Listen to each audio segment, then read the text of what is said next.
Welcome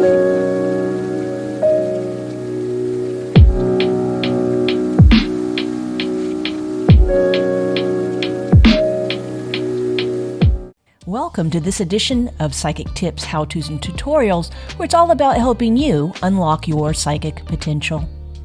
The topic of today's vlogcast is how to discover which psychic abilities are most natural for you.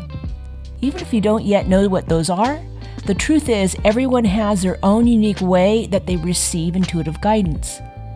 And once you learn which is more natural for you, the easier it will be for you to receive guidance from your angels, spirit guides, and for some, from the other side. So in this vlogcast, I'm going to share with you the 4 most commonly used psychic abilities so that you can discover which is your natural mode of receiving psychic communication. My name is Dar Payment, and I'm a professional psychic medium and channel who is passionate about sharing with you how to accelerate your psychic abilities. So what's your natural intuitive and psychic communication style? You know, when you learn which intuitive communication style is most natural for you, it's like cruising downhill on a bicycle at rapid speed. You embrace a natural pull of gravity.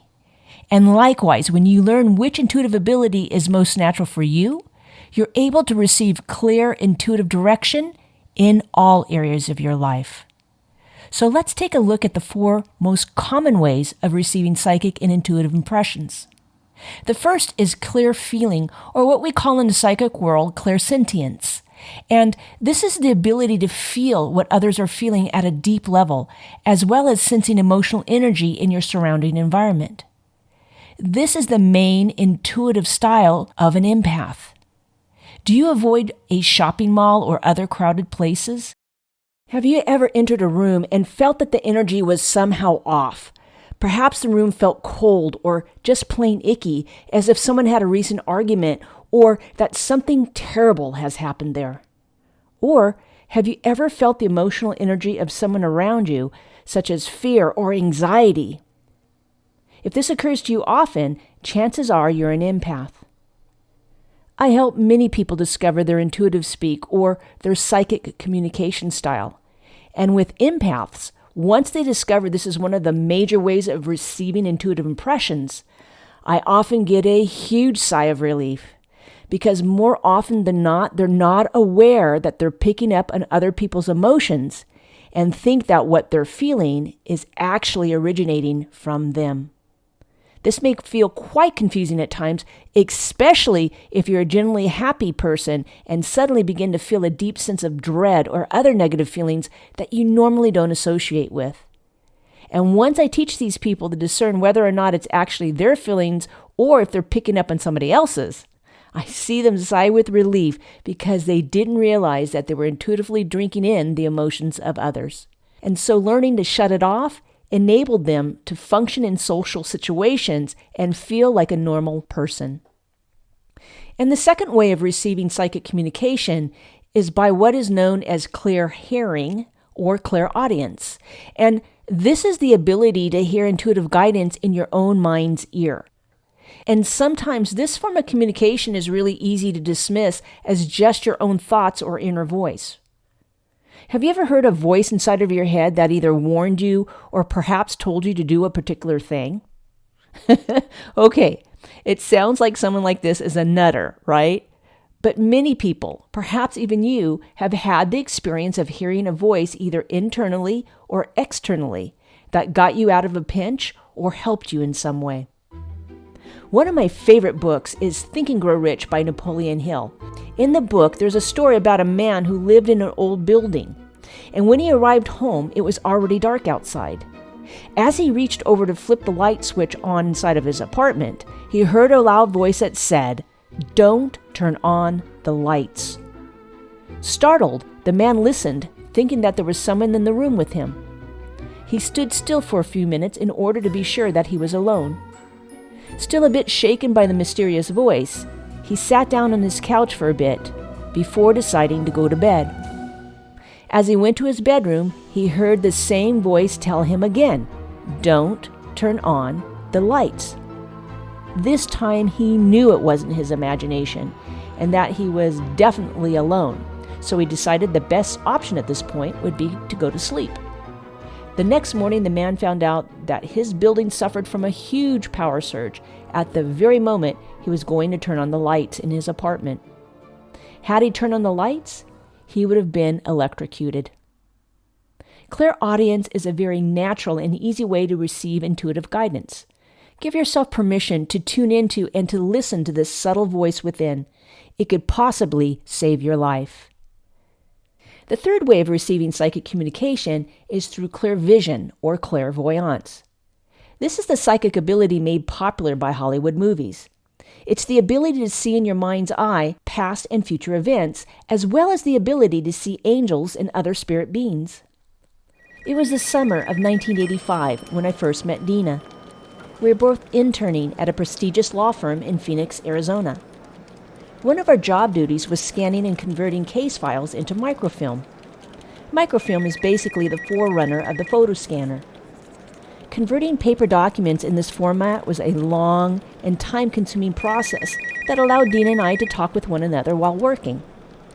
Knowing that I had psychic abilities, Dina confided in me that she was able to see people in spirit. This led to many interesting conversations about mediumship and the psychic arts. One morning, while we were busy with our work, I heard a man clear his throat and politely say, "Excuse me, but this is my office." I turned to respond, but no one was there. I looked over at Dina, whose eyes were as wide as saucers. "Did you hear that?" I asked. "No," she answered, "but I sure saw him. He walked through the door, looked at us, and then just disappeared." Later that day, we discovered that the former legal librarian had passed that same morning. If he hadn't already guessed, the microfilm room was at one time this man's office. As with any other psychic communication style, oftentimes people question what they see and wonder if it was just a result of an overactive imagination. In my own experience, the angels and spirit beings I first encountered as a young girl looked to me like real people at that time. I couldn't really tell the difference if they were spirit beings or not, because not only did they look solid to me, but they also talked to me very clearly. Fortunately, my mother never told me I had an overactive imagination. The fourth psychic communication style is called claircognizance or clairknowing, and this is the psychic ability that just knows. Have you ever known something to be true without even knowing why? You just knew that it is so. Or perhaps you receive spiritual downloads of information about a person or subject that ends up being correct. If so, your psychic communication style may be claircognizance. The Harriets were my first mentors in the psychic arts. Mr. Harriet was often consulted by investors for his insights about the financial markets. One day, while our psychic development class was in session, two men in suits appeared at the front door of the Harriet's house, ringing the doorbell. Mr. Harriet laughed to himself and told me to invite the two men inside. The men turned out to be investigators from the Office of the Attorney General's office wanting to question Mr. Harriet about, quote, his uncanny way of knowing and predicting stock market trends. "I'm psychic," Mr. Harriet answered without a hint of sarcasm. "I just know things, and more often than not, I'm right." Mr. Harriet looked at the first man, who was much younger than his partner. "Just like I know your wife is ready to give birth any day now." He then turned his gaze to the older man. "And just like I know that today you'll receive news about your youngest son being kicked out of college." Both men looked at Mr. Harriet with their mouths wide open. "I got a call from my wife just before we drove out here about my son." "How did you know that? And how do you know about Carl's wife?" Mr. Harriet shrugged. "I told you. I just know things." Wisdom is available to everyone at all times, but for the person whose main psychic speak is that of clear knowing, you're able to receive hits of insight on people, places, and things in an easy and effortless way. I'm often asked the following question: can you have more than one way of receiving psychic impressions? And my answer is, of course, yes. Most people have at least two primary ways that they receive psychic information, which are easy and natural for them. But that doesn't mean that you can't learn and experiment with the other forms of psychic communication styles as well. My first way of receiving psychic impressions was in the form of hearing and seeing, and throughout the years, I also realized that I was very empathic. And although everyone's way of receiving intuitive impressions are different, you and I have the natural ability to learn and to practice other psychic abilities as well. So have fun. Get out there and fine-tune your psychic abilities starting today. If you enjoyed this vlogcast, I invite you to like and subscribe, and I'll make sure to give you more tools, techniques, and how-tos to help you live the psychic life.